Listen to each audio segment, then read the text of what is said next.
Donc présentez-vous, est-ce que vous faites prénom, nom, depuis combien de temps vous faites de l'upcycling, qu'est-ce que l'upcycling et où vous fournissez en meubles? Tout ça. Ok, donc je m'appelle Ingrid Sobel. Il y a 4 ans, j'ai acheté cette maison dans laquelle vous me filmez. Il y avait tout à faire en fait. Donc on a fait beaucoup de travaux et ensuite on n'avait plus beaucoup d'argent.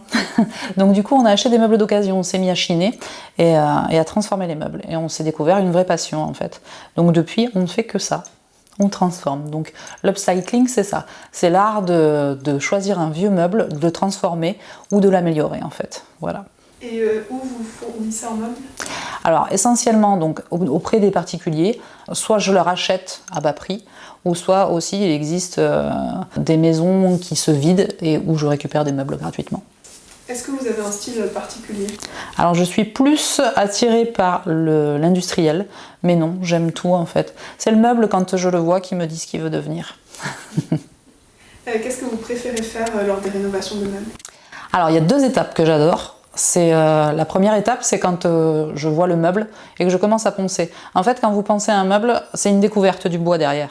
Donc soit il va être horrible et vous vous dites on va pas arriver à faire grand chose, ou soit c'est vraiment une pure merveille. Bien souvent c'est une pure merveille parce que j'achète que du meuble massif.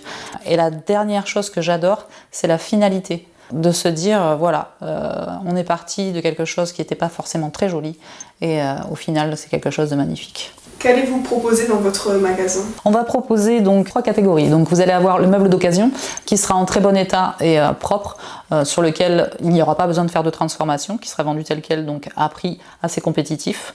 Ensuite vous allez avoir le meuble relooké, donc un meuble qui nous aura parlé et qu'on aura eu envie de transformer et d'améliorer. Et enfin il y aura toute la petite décoration que nous faisons nous-mêmes. Voilà, des anciennes choses qu'on transforme en fait. Est-ce que vous pouvez parler des ateliers?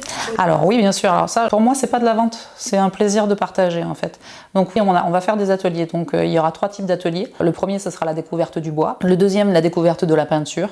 Et enfin, je vais faire un atelier principal où on commencera à travailler le meuble dès le départ jusqu'à la finalité de la transformation. Et quelle est votre création préférée?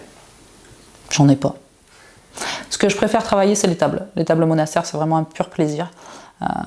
Parce que quand vous livrez ça chez un client, il est tout de suite ravi parce que ça habille énormément les pièces en fait. Donc ouais, c'est peut-être ce que je préfère faire. Mais j'ai pas vraiment d'article préféré. Parlez du magasin, enfin du nom, qu'on n'a pas entendu ce. Alors, donc mon magasin va s'appeler So Chic, la seconde vie du meuble. Pourquoi So Chic? Alors il y a 2 raisons. C'est que je trouve que ça rend bien au niveau des meubles, une fois qu'ils sont transformés. Et la deuxième raison, c'est que j'ai une fille qui a un cheval qui s'appelle So Chic et qu'elle démordait pas. Voilà. Pour la petite anecdote.